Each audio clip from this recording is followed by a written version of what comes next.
আসসালামু আলাইকুম। Title and thumbnail দেখে অবশ্যই বুঝতে পারছেন আজকে কী বিষয়ে ভিডিও মেক হচ্ছে।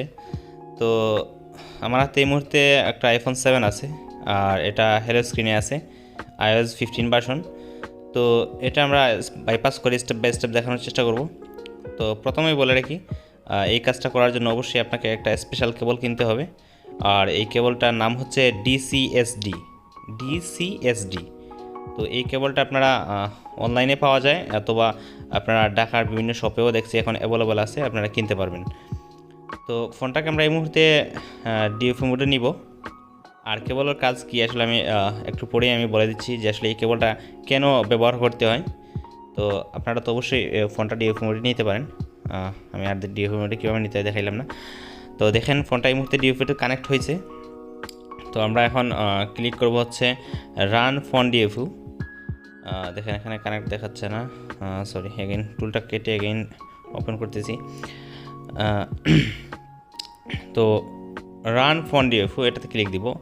প্রিলোড ডিএফইউ দিলেও কিন্তু আমাদের ফোনটা কানেক্ট হবে, কিন্তু অনেক সময় এরর আসে। প্রথমত আমরা রান ফোন ডিএফইউ দিয়ে তারপরে প্রিলোড ডিএফইউ দিলে সবচেয়ে বেটার হয়। তো আমি দিচ্ছি, অর্থাৎ ফোনটা ডিএফইউ মোডে কানেক্ট কিন্তু অলরেডি আছে, কিন্তু ওই টুলের সাথে কানেক্ট হইতে হলে ওই রান ফোন ডিএফইউ এইটাতে ক্লিক করতে হয়।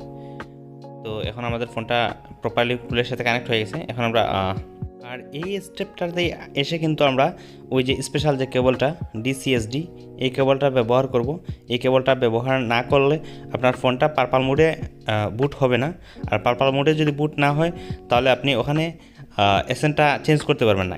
এই জায়গাটা মানে মূলত এসেনটা চেঞ্জ করার জন্যই, অর্থাৎ পার্পল মোডে ফোনটাকে নেওয়া হয় এসেনটা চেঞ্জ করার জন্য।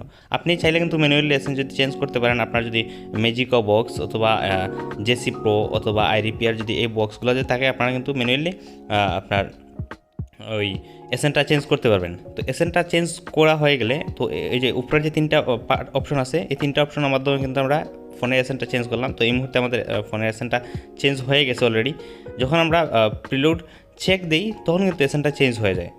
তো আপনার চাইলে কিন্তু ম্যানুয়ালি কিন্তু এসেনটা চেঞ্জ করতে পারবেন। ফোনটা নর্মালি কানেক্ট করে যদি আমরা প্রিলোড চেকে ক্লিক করি তখন কিন্তু ওখানে শো করবে একটা এসেন, যেটা দিয়ে আপনি ম্যানুয়ালি চেঞ্জ করতে পারবেন। তো এখন আমরা ফোনটা এগেইন আপনার বুট করব ডিএফইউতে কানেক্ট দিয়ে তারপরে রান ফোন ডিএফইউতে যদি ক্লিক করি তাহলে আমাদের ফোনটা টুলের সাথে এগেইন কানেক্ট হবে। আর এই যে কেবলটা, এই কেবলটা মূলত ওই পার্পল মোডে নেওয়ার জন্যই কিন্তু ব্যবহার হচ্ছে।